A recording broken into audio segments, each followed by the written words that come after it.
Welcome to the Peds Ethics Podcast, where we talk to leaders in pediatric bioethics about a hot topic or current controversy. Here's your host, John Lantos, from the Children's Mercy Bioethics Center in Kansas City. Hi, everybody. This is John Lantos with the Pediatric Ethics Podcast, coming to you from the Children's Mercy Bioethics Center at Children's Mercy Hospital in Kansas City. We're thrilled today to have Professor Katie Watson from the Northwestern University Feinberg School of Medicine in Chicago, a core faculty member of the Northwestern Medical Humanities and Bioethics program, and the author of a recent book with a very interesting title. It's called Scarlet A: The Ethics, Law, and Politics of Ordinary Abortion. Welcome, Katie. Tell me, what is an ordinary abortion? Well, it's certainly a contested idea that I created for the book, but what I found was that those who oppose abortion access talk only about what I think they would consider cases of extreme abortion abuse, right? Okay. What they would call, what I would think of as extraordinary, but later term in the sense of being less common procedures they object to. And what I noticed is those who support abortion access also used what are statistically extraordinary cases, such as rape, severe fetal anomaly, extreme youth, and very sympathetic cases. Okay. What I realized numerically is that neither, quote, side was talking about what adds up to be about 95% of all abortions, right? And how would you describe those if they're different from the extraordinary? Yeah, so 80% of all abortions in the United States happen at the embryonic stage, so under 10 weeks of pregnancy. Okay. Almost 90% are in the first trimester. They're for the most ordinary reasons, and by ordinary I mean common, right? So I can't afford to have a baby. I do not have a partner, and I don't think I can be a single mom. Becoming a mother now or having another child would interrupt or make it impossible for me to meet my other obligations, be there education or caring for other children. Mm-hmm. It's the 59% of abortion patients who already have children and say, I can't care for another child, right? 49% of all abortion patients have incomes under the poverty level. That's a statistic that surprises some people. So these are the everyday reasons that many of us can understand of we're all trying to get through life and pay the mortgage or the rent and raise our kids and finish our educations or find work that's meaningful or pays well enough to survive. So to me, those are the ordinary reasons that we don't see in the headlines. And it was curious to me that in bioethics, generally we don't talk abortion anywhere near as much as the American public does. Why do you think that is?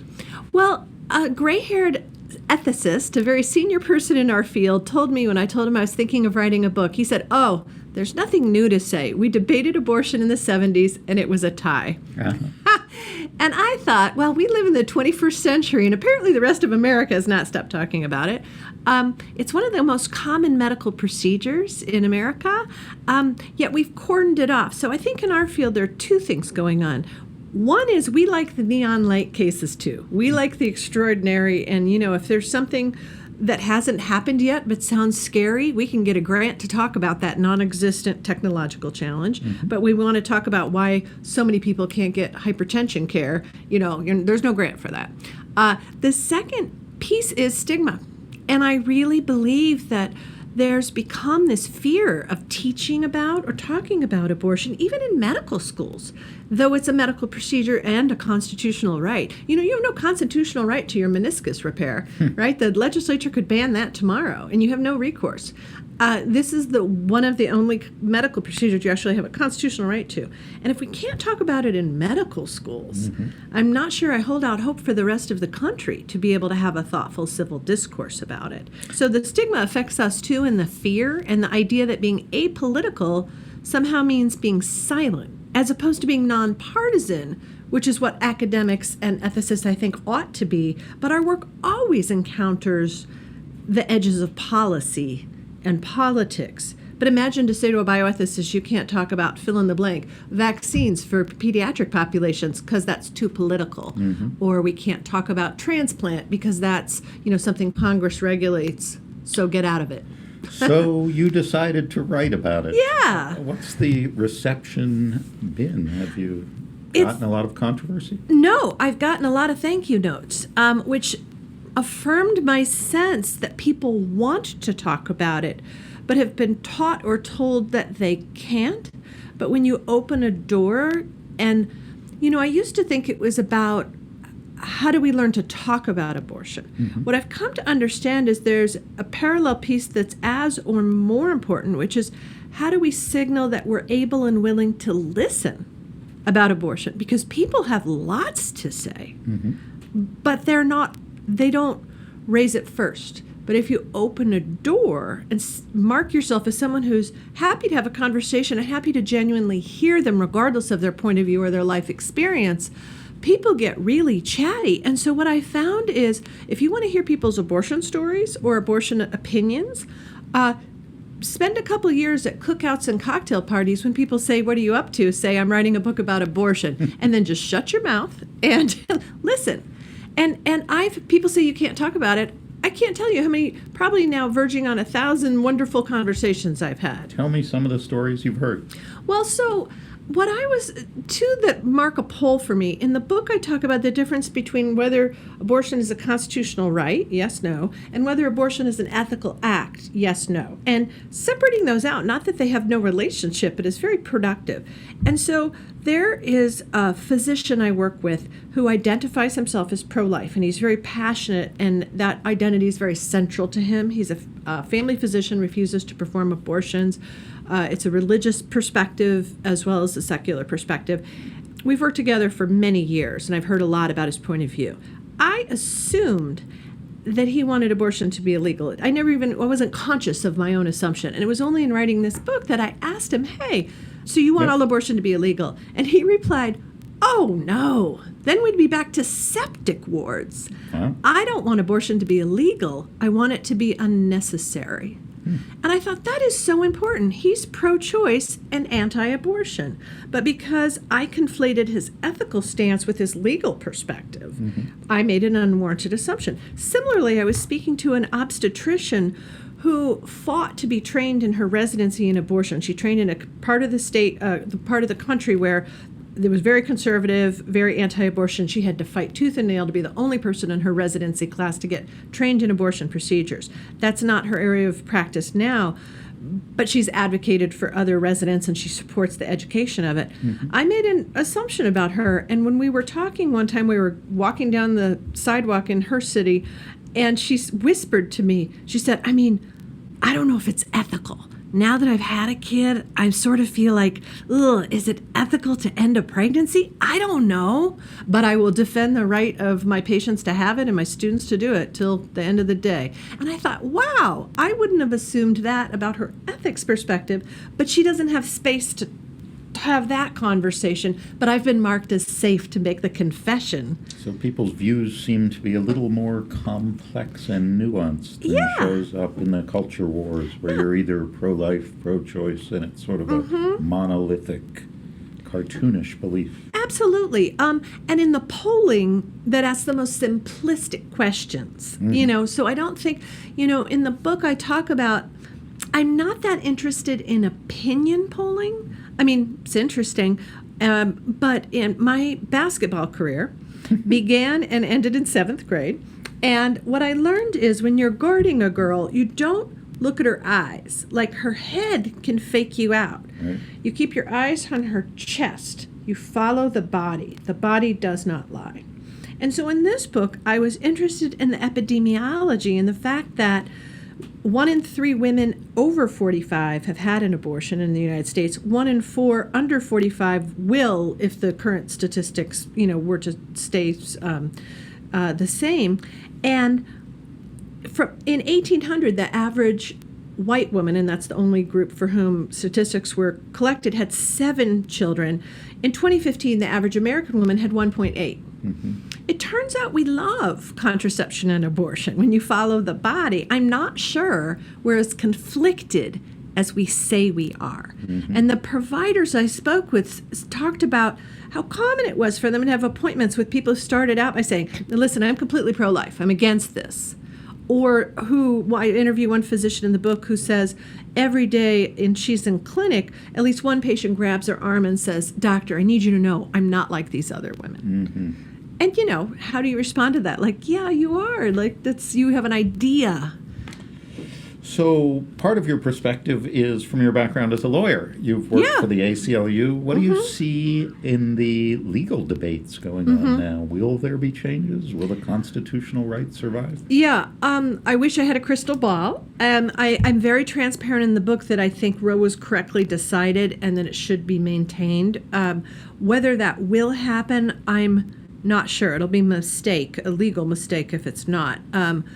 It would be a profound change in constitutional law, and in terms as a constitutional lawyer, I'll tell you that the principle of stare decisis, let the decision stand, is central to American constitutional law in terms of the stability. And the Supreme Court has reversed itself in a very small number of cases throughout history. But it's when there's a completely new, whether it's scientific or cultural understanding of an issue, and we have no more quote, new science on this issue than we did in 1973. It's not that science hasn't changed, but the basic foundational science that Roe was based on, we have no new cultural understanding. And what I think is fascinating is we've had 47 going on 48 years of abortion, and before Roe too, of course, debates about abortion. We're no closer to reaching any consensus on the moral status of embryos and fetuses. And what that proves to me is a consensus of a different type. Consensus that we can't agree on this. And so therefore it's an issue of conscience, which is what we do. We don't say, oh, it's such a problem. We haven't decided on the best religion. After 200 years of debate, we can't have consensus on one religion. We leave that to pluralism. And so at the end of the day, the book is really a pitch for pluralism. To say abortion is a constitutional right is not to say that it's right for everyone or even that it is the, quote, right thing to do. But like other issues of conscience, to say it's central to a person's identity, whether they are for or against it, and it is central to their identity and life course, and a woman's life course, whether she does or does not have a child, continue a pregnancy and have a child, and who else that if we have a different legal regime, what we have is a regime of government-forced childbearing, and that I think any of us concerned with theocracies or authoritarianism should oppose that, regardless of whether we think abortion is a moral evil, morally neutral, or morally good. There's a separate set of sort of issues of pluralism and freedom at stake.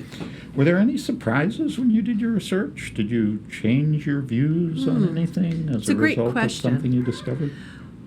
Well, I think when I learned that 59% of all abortion patients were women of color and 49% of them had incomes under the poverty line, I suddenly had a different picture of abortion patients, the diversity, but I began to think of it as an issue of healthcare disparities. And the idea that often, not exclusively, but often elderly white men were legislating for poor young women of color and forcing them to have children they didn't want, at the same time cutting public benefits and not supporting the children that they had. I think the hypocrisy of like living in the crosshairs and the idea of making decisions without the people most affected because they don't have the political power made me more invested as a white middle class straight cis woman to say, this is, I'm from Indiana. I don't like to fight. But the idea of like, this is about using your privilege and your voice to stand with disempowered people with less power and less opportunity to speak to audiences that can impact these issues. And that's what we do as bioethicists, I think, is to lift up these issues, to stand with patients whose voices aren't always heard as they should be. And so it helped me actually kind of destigmatize abortion to say it's no different than what I've been trained to do and what I always do. And it's also the case that as a bioethicist, I'm trained to see all patients as moral agents. And I may or may not agree with them, but understand that's the whole revolution of the 70s of medical ethics, that patients take the medical and scientific knowledge and filter it through their values and their life experience and their hopes and dreams for their lives and their practical material world in which they live, and make this decision that's best for them. And they're the ones who will really live with that consequence. So we support that.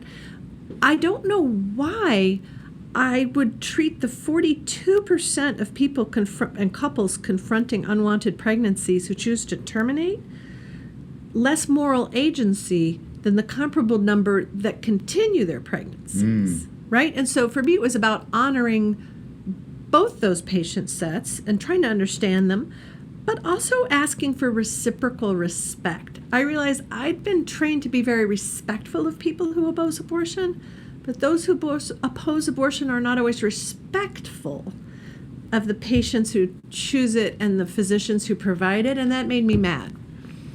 You end the book sort of surprisingly with a personal story. Do you want to talk about that a little bit? Yeah, I'll talk about it a little bit, and it's so interesting because you're one of the very few people who have asked me when I've done media or podcasts about it, which is interesting that I probably struck the right tone. During the course of writing the book, I myself was trying to get pregnant, and that was just a coincidence of where I was in my life and my scholarship. And I was very happy to be pregnant at one point, and then my husband and I got some bad medical news, and we chose to terminate. And so I found myself in a situation of doing field work I never intended, and I say that facetiously. That's not at all how I looked at it, but it's impossible when you're in the midst of a project like this and you're a scholar and you're sitting in the waiting room of an abortion clinic not to look around. Right.